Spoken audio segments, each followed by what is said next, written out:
right, the Clemson-Syracuse game just wrapped up.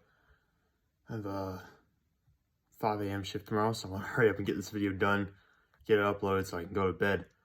For those of you wondering why I was like, it's because I got comments before like saying, oh, you look like you're crying. No, I'm just very tired right now. So, Clemson wins 17-14 against Syracuse, a team they probably should have beaten by more, but at this point, I think I'm just overestimating Clemson. I'm too used to being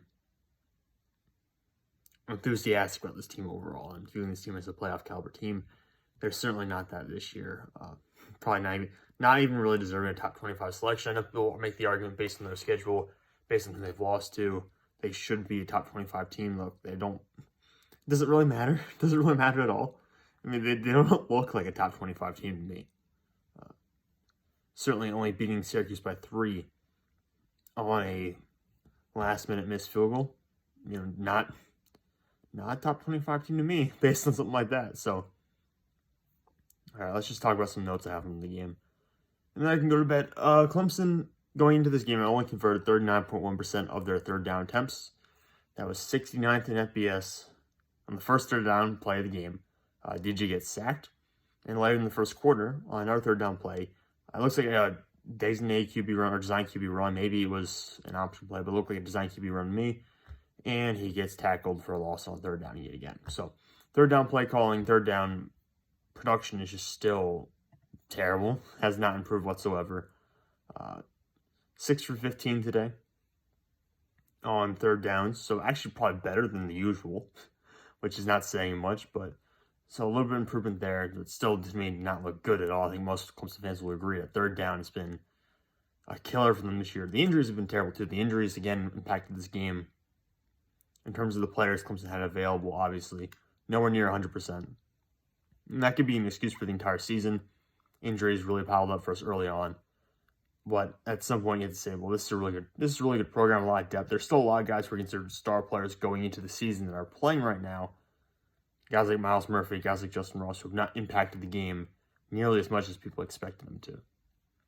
DJ is certainly also in that category, by the way.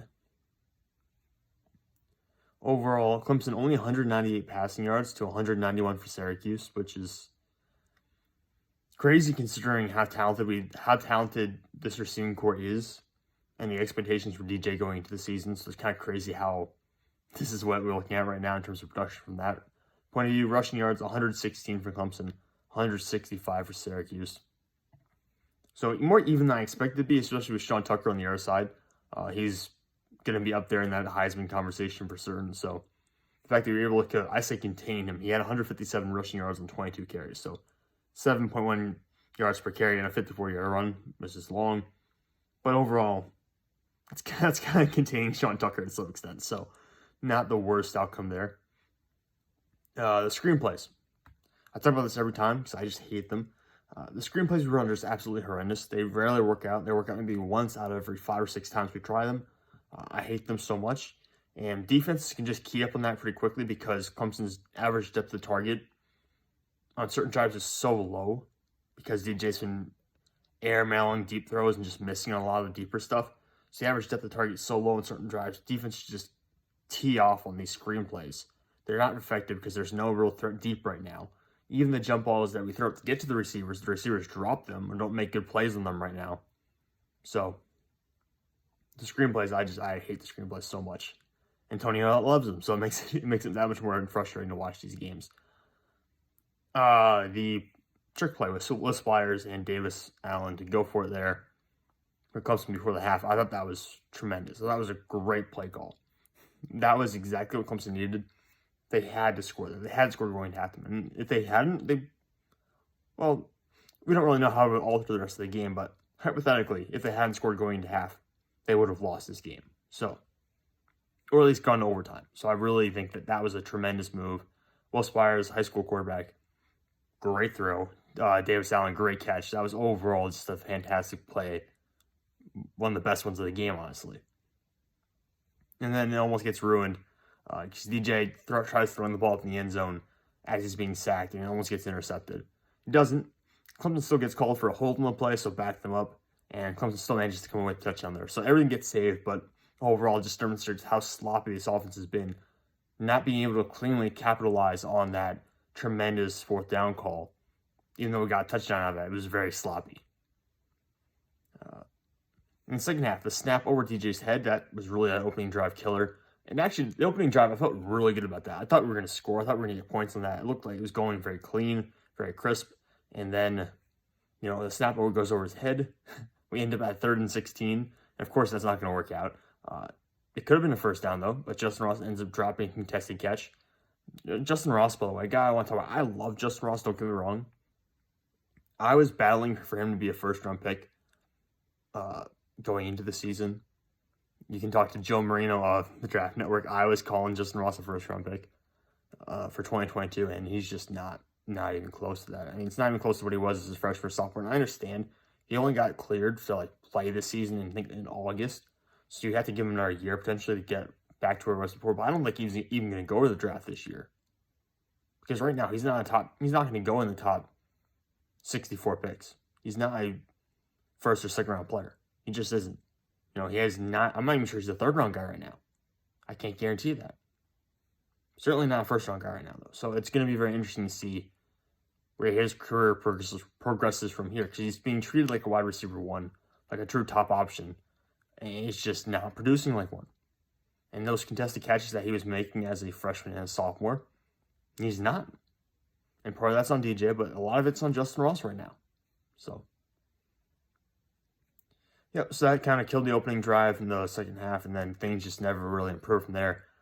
Thank God for that field goal in the fourth quarter, because otherwise it would have been an overtime game. DJ, to me, still does not look remotely close to what he was in 2020. There are some balls I've watched where he's trying to drive the ball 15 to 20 yards downfield, and that thing is wobbling. It's the lame duck in the air. It's wobbling all over the place. It even gets to the receiver. If it gets to the receiver, it's going to be difficult to catch because it's so all over the place. And there are a lot of times where he puts balls that aren't even close to the receivers on third down scenarios or on second and long scenarios where he's not even putting the ball in a catchable position for the receiver. Not even giving them a chance. And he's airmailed a couple deep balls this year. So I'm just really concerned because the arm talent's there. And we saw it look very clean last year. And there was a couple issues last year with his accuracy. I was a little worried about that last year. His accuracy to me was a clear step down from Trevor Lawrence. But I thought that could improve. Instead, he's gone the opposite direction. His accuracy's gotten much worse. And that's still a major concern for me. People will point at the offensive line and say, you just fix the offensive line. Everything will get better. DJ's part of the problem right now.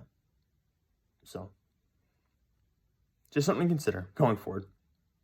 Dumb penalties and plays behind the line of scrimmage that go nowhere. It's just an issue with Clemson's offense in general. There's so many dumb penalties on the defense too. It feels like anytime there's a turning point in a game where Clemson can really take an advantage, there's a dumb penalty. Someone jumps offside. Someone gets a roughing the passer call. It's just so many dumb penalties, mental mistakes you can't have, especially in a season like this. So that's something I'm still seeing quite a bit. That's something that should have been corrected weeks ago and still has going on right now. So that's a big issue. And again, the plays behind the line of scrimmage, like the screenplays and stuff like that, it puts the offense off schedule. And this is an offense that cannot afford to get off schedule. When you have Trevor Lawrence, Justin Ross, T. Higgins, and Travis Etienne, you're one big break away from scoring a 45-yard touchdown. You can't do that right now. You're not going to do that. You just can't. So your offense right now has to stay on schedule. You have to be in third and short situations or third and medium. If you're 3rd and 10 right now, you are not converting. If you're Clemson, you're not doing it. So if you're going to throw the ball behind the line of scrimmage in the first play, you're going to do a QB run in the second play, you better make it so it's 3rd and 4, 3rd and 3 or less, because otherwise you're not going to convert based on what you're doing right now. So I think the offense really has to consider eliminating a lot of those plays that might result in negative yardage consistently, because right now you can't afford to do that because this offense is not good enough to manage a situation like that. Going back to the offense, it's 50-50 right now where the offensive line can buy us a yard or two. We saw, obviously, they got us in for that touchdown late in the first half. They were able to help us run the ball in, which is a very risky play, by the way, to call a run in that situation. But it worked out perfectly.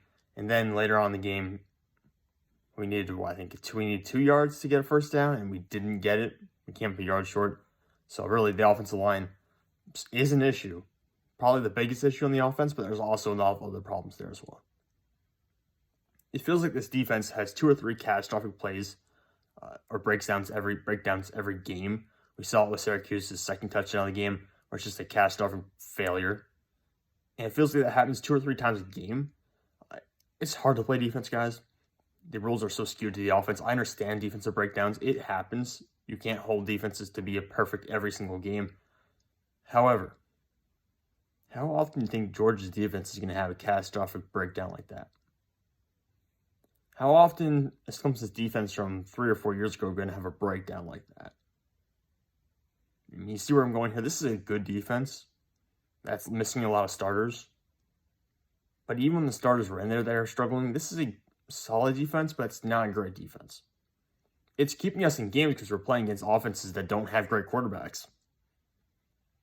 But what happens if you play a team that has a really good quarterback? And I'm not talking about JT Daniels. I'm not calling JT Daniels a great quarterback. I'm talking about a real guy with first-round potential in the NFL.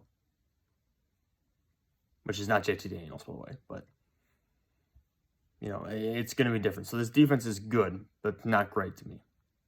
It's still why we're winning games, but it's just not that next level up we're used to from Clemson. And finally, Xavier Thomas has really done a lot to improve his draft stock the past couple of weeks. He was the only guy I saw in defensive line consistently getting pressure throughout the game, or at least consistently being his own man. So I really appreciate what Xavier Thomas has done coming back to the program. I think it's really helped his draft stock out quite a bit.